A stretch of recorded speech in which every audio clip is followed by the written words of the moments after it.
Hi, today I'm reviewing the Kat Von D Studded Kiss Creme Lipstick.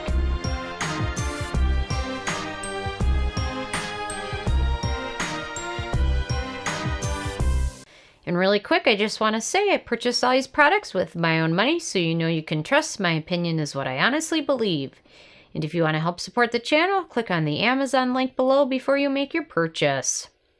So Kat Von D has re-released her Studded Kiss lipstick in a newer formula, which is a little bit more creamy and even a little more pigmented than the original formula.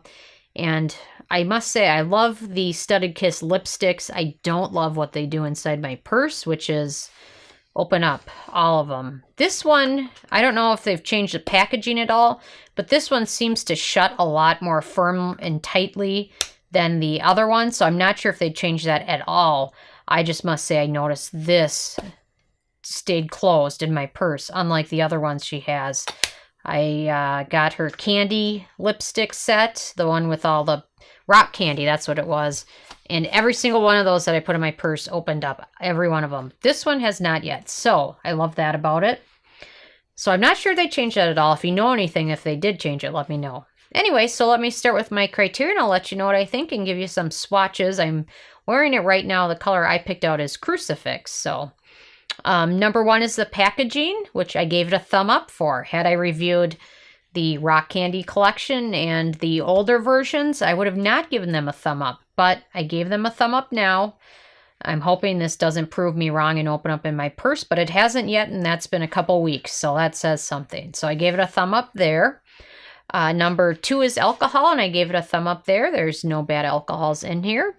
Fragrance, I also gave it a thumb up. There is not fragrance, however, there is vanillin listed, which vanillin doesn't seem to be a skin irritant, so it does have a vanilla scent to it. So it has a scent to it, but it's not listed as fragrance. And fragrance could be anything of 140 different ingredients. Vanillin is a specific fragrant ingredient that doesn't have a lot of research showing that it's a skin irritant. So I gave it a thumb up there.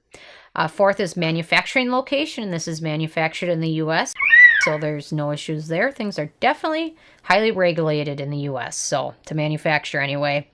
Number fifth is ease of use, and I gave it a thumb up there. This is very easy to use. It's very easy to apply. It's very pigmented, so just be careful when you're applying it, but if you do mess up, it's not hard to fix. So I gave it a thumb up there. Number six is pigmentation, and I gave it a thumb up there. It's highly pigmented. Almost to the point where one little swipe does the trick. However, this is a darker color, so maybe two swipes is enough to build up enough color. So very beautiful, highly pigmented, but easy to work with and easy to apply and easy to correct or fix. Number seven is animal testing, and Kat Von D products are cruelty-free and vegan, so I gave it a thumb up there. Number eight is performance, and I gave it a thumb down there solely because the first few hours it wears just fine. However, I found the new formula to fade patchy, and it's probably because it's a very matte formula, so it's a little drier than most other lipsticks. That's probably why it fades more patchy and kind of uneven. So if you pick this up, plan on after a few hours either reapplying it or removing it altogether, because the patchy look isn't a good look. I found it almost looked like I had kind of lined my lips with this, and it was just very patchy. So, which is kind of to be expected with very, very matte lipsticks like this one. So, not too bad of an issue there. So number nine is price, and these are $19 each, which... if you shop at Sephora at all, you probably expect that. It's not outrageous, so it's actually middle of the road price, so not a huge issue there either. And then in terms of the it factor, I also gave it a thumb up. I love her Studded Kiss lipsticks. I love the formula. I did think, in my opinion, that the prior formula was a little more creamy. This new formula seems to be a little bit more matte and a little bit more pigmented. But I love the collection, and she does some great things with her makeup, so can't knock her for that at all. So overall, on my Sarah score of 1 to 10, this got a 9, which is 2 thumbs up. The only real issue I had with this is the fading and it looking a little uneven at the end. But overall, it's a very good lipstick. So not hardly any transfer or anything else like that.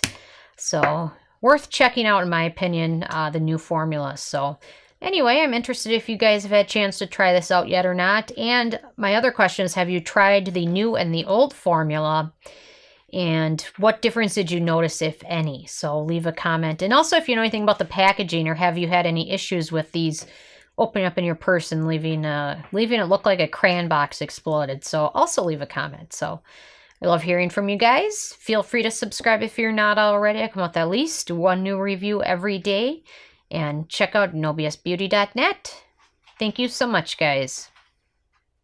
Hi, this is Sarah from No BS Beauty, and I'm proud to offer you one of my first products. And it is a stainless steel makeup palette. And I've been using ones like these for quite a while, and it makes it a lot easier to mix kind of custom foundation shades, custom serums, custom lip colors. You need something like this in your makeup routine to make things a lot easier.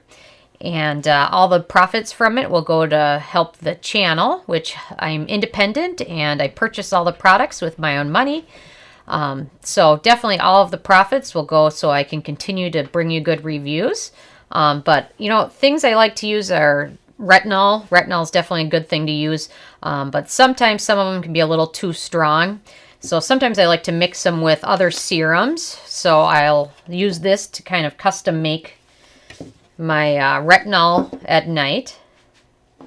So it's a little bit less irritating when you mix it in with something else. Or another thing you can do is mix in a vitamin C. Some of these can be a little oily or greasy, so sometimes it's nice to be able to mix it in with another serum. So I like to use the Clinique one. And I'll mix this in just a little bit, because otherwise sometimes it can be a little too oily. And I'll mix it in, and in the morning I'll apply it all over my face before sunscreen. And another good vitamin C serum I like is the Dermadoctor one, but sometimes using the dropper with that can be a little messy, so sometimes I just like to mix just a little bit in with another serum. I love the First Aid Beauty Ultra Repair Serum, definitely a holy grail of mine.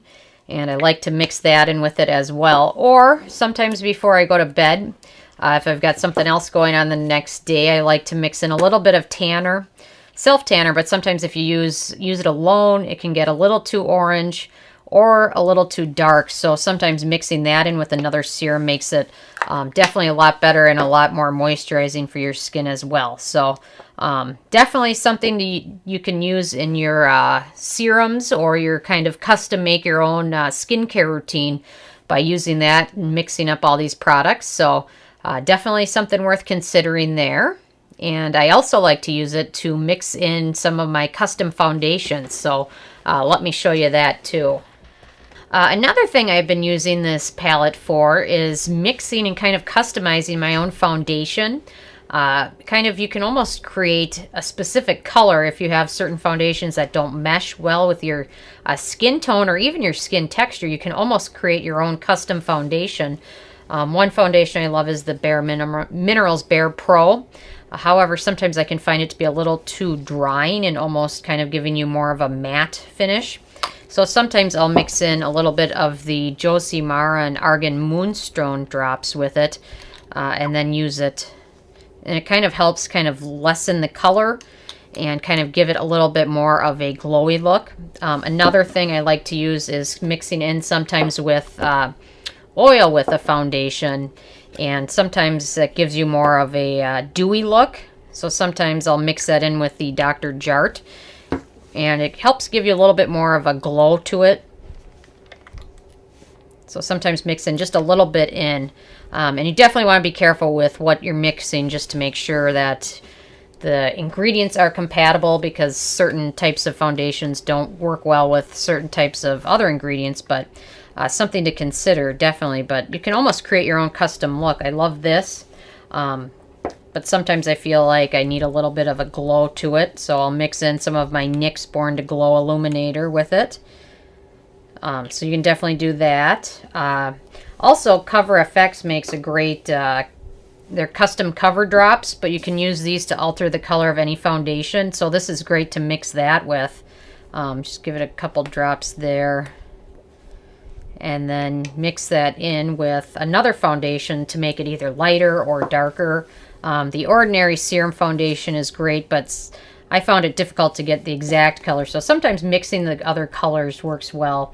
Cover FX also has these new glitter drops, so sometimes it's nice to be able to use this to mix in with either a foundation or just to put it on this, and then you can use a brush to either dip it in and apply it as eyeshadow, or dip it in and apply it onto lips as kind of a lipstick cover. So there's definitely some great options, and definitely love some of Cover FX's custom enhancer drops, but you can use this to mix it in with almost any different type of foundation and add a little bit of color here and there. But definitely using this, and if you use a sponge or a beauty blender, you can get that damp and then just use this to dip it in and apply it. It makes it a heck of a lot easier than trying to do it in your hand, or I don't know where else you would even, maybe the lid of another product, but this definitely makes all of that a heck of a lot easier. So it's definitely something worth picking up. And all of the profits from the sales of this palette will go to support my independent reviews. I purchase all the products myself just so I can give you an honest opinion as opposed to somebody that gets the products for free to review. I personally like to purchase them so I can give you my completely objective review without having to feel like I owe a company anything because they gave me something free. So all the profits will go to help support those reviews.